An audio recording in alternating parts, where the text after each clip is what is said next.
কি তালে। ভালোবাসার মানুষকে ঘিরে স্বপ্ন দেখেছিলেন ছোট পর্দা ও বড় পর্দার পরিচিত মুখ অর্চিতা স্পর্শিয়া। সেই স্বপ্নই বাস্তব রূপ নেয় 2 বছর আগে। গত 14 ফেব্রুয়ারি ছিল তার ও স্বামী সৈয়দ রিফাত নাওয়িদ হোসেনের দ্বিতীয় বিবাহ বার্ষিকী। বিশেষ এই দিন উপলক্ষে দেওয়া এক সাক্ষাৎকারে নিজের জীবনের এক অপ্রকাশিত মুহূর্তের কথা শেয়ার করেন অভিনেত্রী। জানান, বিয়ের আগের রাতে তিনি দ্বিধায় পড়ে বরকে বলেছিলেন বিয়েটা করতে চান না।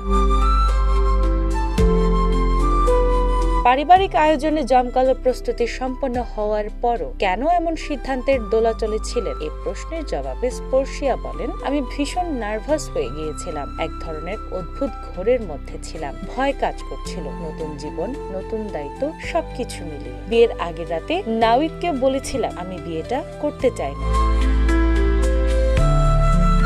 তবে সেই মুহূর্তে হবু স্বামীর প্রতিক্রিয়ায় তাকে সাহস জুগিয়েছে। স্পর্শিয়ার ভাষ্যে সে খুব শান্তভাবে বলেছিল, সমস্যা নেই, আমরা রেডি হয়ে স্টেজে যাব, ছবি তুলব, আনন্দ করব, বিয়ে করতেই হবে এমন তো নয়। তার এই স্বাভাবিক ও নির্ভর আচরণ আমাকে অনেকটা স্বস্তি দেয়। শুধু নাওয়িদই নন, পরিবারের সদস্যরা তাকে মানসিকভাবে সমর্থন দিয়ে